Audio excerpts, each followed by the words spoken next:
What's poppin', y'all? Welcome back to Outdoing Myself. I am Wayno. If this is your first time here and your first time experiencing the content, I hope that you stay after this video. If you like what it is that I do, hit that sub, hit them likes, run up that hype. Today we talking about Lil Durk. Lil Durk is in a very, very serious situation. I don't know how this is gonna go. Me being a fan of Lil Durk, I think his toughest road ahead of him is convincing the federal government that he's a civilian, that he plays no part in the streets, that he plays no part in violence. And when you pay high, powerful attorneys to do that shit, they better do their jobs. But is it going to be enough? I seen reports that the feds were saying they had 20-something thousand, 200-something thousand, some wild number pages of evidence against him. Of course, you know, he's going to defend himself and say he didn't have nothing to do with anything. You know, this all came about from the Quando Rondo situation in LA where his cousin, Little Pop, ended up losing his life. Allegedly, Durk flew out OTF members. He told them not to use his card. They flew out there. They, did what they had to do. The Fed's been watching him this entire time. Like I said, he got a long road ahead of him.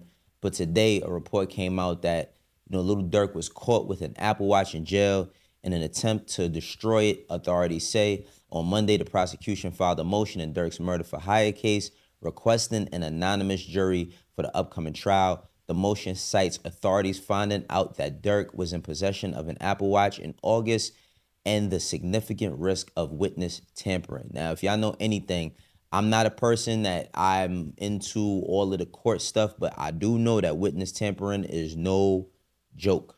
No joke. And this is within the motion that's filed. It says defendant Banks has also shown a repeated disrespect and willingness to impede the judicial process, despite admonishments from two courts about phone violations in Los Angeles MDC. Defendant Banks has escalated his defiance of BOP rules that keep witnesses and others safe. In late 2025 of August, BOP officials seized an Apple Watch with cellular capability from the defendant. It says, even more troubling is Banks' conduct after he was caught. Rather than accept responsibility, this is a very, very important part for all the people who, listen, man, I know y'all tough and y'all street and all of that. I get that. I come from the streets. I don't partake in those streets, but I come from it. It says, rather than accept responsibility for this violation, defendant allegedly obstructed the investigation, attempting to damage and or destroy the communications device, right? It says, disrespect, if not outright contempt, for the process by which the charges against him will be resolved, surely strengthens the case for impelling an anonymous jury. Where defendant refused to permit officials to execute DNA warrant and engage in inappropriate courtroom behavior. Listen, they're going to hold everything. They're going to make it as difficult as they possibly can. See, he's locked up in Los Angeles. The crime was committed in Los Angeles that he's being alleged of. They're going to make it tough for him. Interference with judicial process, including destroying his cell phone to prevent recovery of evidence, weighed in favor of anonymous jury. Defendant Banks' flouting of the rules is all the more concerning here, given the previous judicial admonishments and the nature of his latest offense. It says destruction of a device that could be used to unmonitor communication with witnesses. So whether, he could have had that phone talking to his girl talking to his wife every night, talking to his girl, his kids, whatever the case may be. It doesn't matter, man. Perception rules reality in these types of situations. And now there's another report saying that evidence that defendant Banks and others involved in the murder for hire sought to exact revenge on another rival of defendant Banks at defendant Banks' direction. Specifically in April 2023, text messages between Banks and OTF members, including defendant DeAndre Wilson, Antonio Jones, aka Booney Mo, bunch of other O-Block members. I don't care to mention all of those names. It says in a thread, defendant Banks states, "I'm finna pipe it up," to which Booney Mo responds, it's like redacted. It said, "It's green, emoji of a car, green light, getting shit together now, no phones." man, I don't know. As set in forth of cooperated discovery produced to you, the government expects PW1 will testify that in response to defendant Banks' direction to exact revenge on O Block members, PW-1 and Wayno purchased a vehicle with funds from defendant Banks to travel to O Block to exile. I'll just say exile whatever O Block members they could find. Man, PW's private witness one is also expected to testify that private witness one would have been expected to be paid by defendant Banks for anyone the conspirators took their lives, that the conspirators did not go through with the plan because the police presence in O Block. Yo, let me tell you something. Rick Ross said being gangsters a cold job, man. Being gangsters a cold job. This is not the life. If any one of you young brothers is out there, sisters that's in this gang shit, you in the streets, this is not what you want to be going through. You do not want to reach the pinnacle of where you're at when you're trying to rap or be any type of entertainer and start getting into gang wars and all that other stuff. All that gang shit is nothing but oppression. Don't let nobody tell you that these niggas cross old ladies across the street. Don't let nobody tell you that they there to protect the community. That's all bullshit. Because while you might have one or two or maybe even three people who are about some sort of positivity in their neighborhood, generally speaking, this is why we call it general population, not only in prison, but in society. General population in the hood that's on that gang shit is all about negativity to their rivals, and they don't care about who gets caught in between any of those crossfires. There's a conversation that Loon, you know what I mean, Loon from the It's Up There podcast has with Young Thug regarding Durk. Let's listen to some of that, and then we're going to come back with this motion that Drew Finland filed to the government to try to get this whole thing thrown out. The relationship with Lil Durk, last couple of weeks you had an encounter with some of the people that represent OTF. Is it still love with Durk? Have you spoke with Durk? Where do things stand with him? I spoke to him one time when he was in jail for sure. And I just told him, like, man, you know, everybody with you, bro. We love you, nigga. Head up, chin up, you'll be all right. God willing, you'll get on out of there, bro. You're a good nigga. You solid. You got them, you know what I'm saying? Yeah. No. Everybody got their ways, bro. But when it come down to just being a man and being solid, he's a solid man. You know what I mean? Like, right. Nigga solid. Yeah. You know what I'm saying? I only had one conversation with him since he's been locked up, you know. Yeah. You know, that jail shit. Nigga in the Fed, man. Nigga, yeah, that nigga ain't trying to be on the phone with us. Yeah, for sure. Man, that shit, as far as like Durk, yeah, my little brother, bro. I love that nigga, bro. I sent my lawyer down there, man. Yeah. I sent Brian still down there. For Durk? Yes. Yeah. That's a fact. Yeah. Real facts. Yeah, we were talking. And I don't know how much that's going to help him. You know what I'm saying? I don't know how much that's going to help him. I think that, like, if you got any ties to any of that OTF stuff, it's best that you stay clear, far away, because it's about to get worse than it's going to get better. But Drew Finland, Durk's lawyer, he filed a motion to try to get this thing thrown out because it says, while the indictment alleges that co-conspirators carried out various acts at the direction of Mr. Banks, flying to Los Angeles, tracking, stalking, and attempting to take the life of Quando Rondo by gunfire, and procuring the firearms and equipment used to do so, it fails to give any specifics that Drew Finland writes. He says, when, where, how, and whom did Mr. Banks give these directions to ensure the basic fairness of this trial? So, you know, he's basically saying that they still haven't disclosed to him what they have against him or what is in there, so this whole thing should be thrown out. And it continues with, what the indictment fails to tell us are the very things the defense is entitled to know, the operative facts underlying the government's theories of Mr. Banks' guilt. He continues, it says, there is no allegation here that Mr. Banks physically participated in the stalking and shooting at issue. It says a hearing on a motion is expected to take place on November 18th. As for Lil Durk's trial that was previously scheduled for August of this year, it's since been moved to January 2026. The delay reportedly came as a result of unusual and complex nature of the case, the amount of evidence, the number of co-defendants, and more.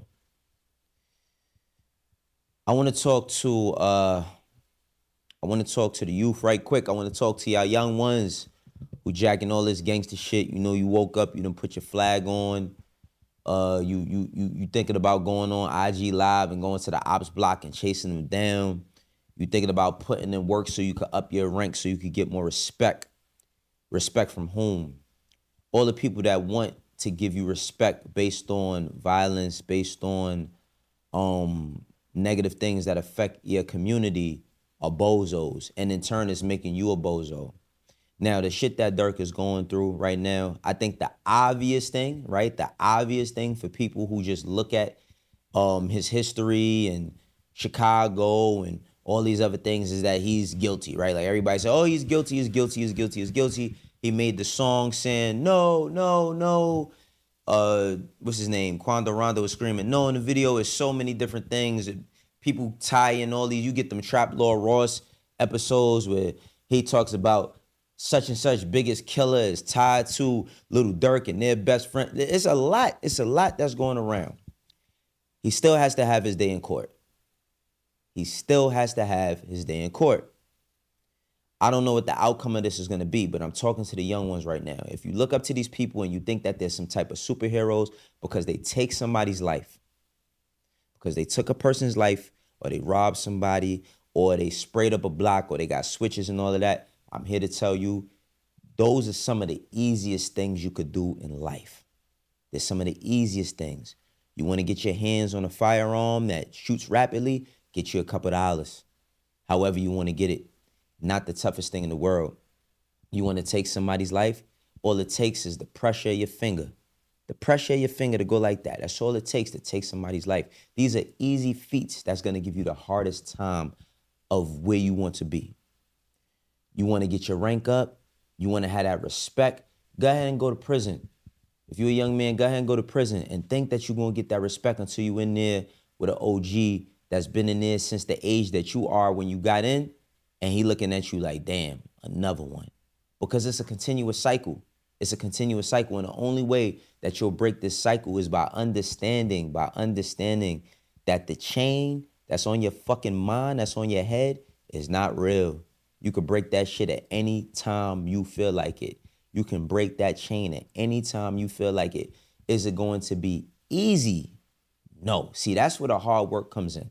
The hard work comes in when you want to be a person in society, when you want to be a civilian. It's a lot of bozo ass niggas that could be the top op. What does it take to be the top person to punch a few people or poke a few people, pause, or shoot at a few people? Don't take much. Don't take much thought and don't take much effort. But how difficult is it for you to survive in a society where sometimes you feel like the world can be against you? Rightfully so. Being a young black man in America and growing to the age that I am now, it has not been easy. But every moment of my life has been worth it. Every single moment of my life has been worth it. It's been worth the discipline. It's been worth the time that I invest. So think about your time. You could spend a lot of that time sitting behind the wall, writing the undefeated logo, crossing that shit out for how many days? But you're going to be forgotten. The girl that's in love with you, that might look at you as like you some superstar because you a gangster, she gonna be out of there, bro, immediately. And rightfully so. She don't hold you no obligation to sit there and wait for you for years. The homies, the ones that don't get into none of that don't go to the next level, but you do. Once they get jobs and all that, they gonna forget about you. You're not gonna matter. Who you are is not gonna matter. If you got a mom's, you lucky to have one. If you got a dad and you lucky to have one. If you got your parents, if you got a grandmas, if you got people that care about you, siblings, whatever, spend that time with them.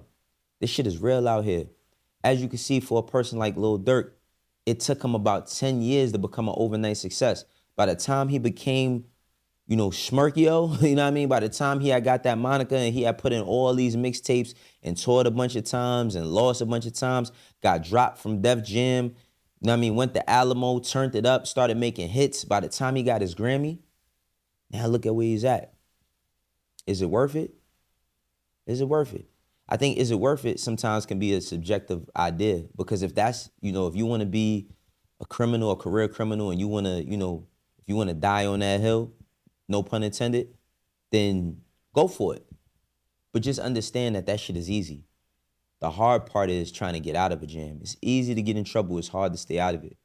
I hope that all of you young people can look at your favorite entertainers that's going through what they going through in the streets, because this is not just a part of music.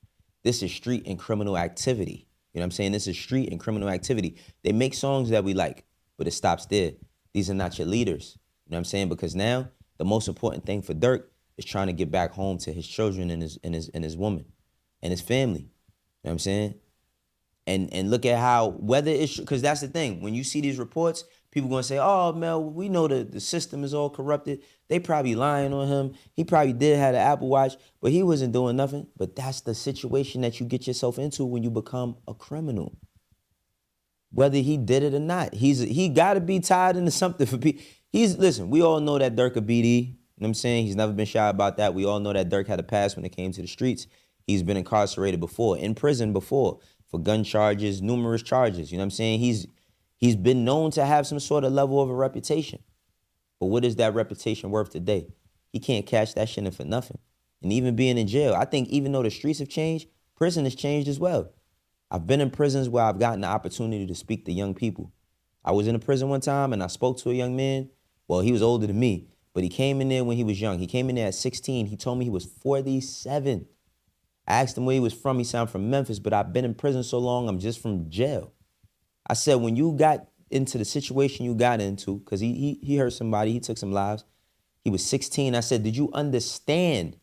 He said, I understand that I hurt somebody, but I didn't understand like how far it went. Like, I didn't understand how, like, what I really did.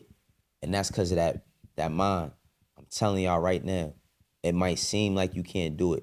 You might got a circle of people around you that tell you, man, this is all we got. We in the hood. We ain't gonna have nothing. This is what we got until we get it one day. That's not true. That's not true. The hood is a mindset. It's not an actual place. Because that same place, they come and gentrify that shit, and every memory that you had now looks different. So what does that place even mean? It's a mindset.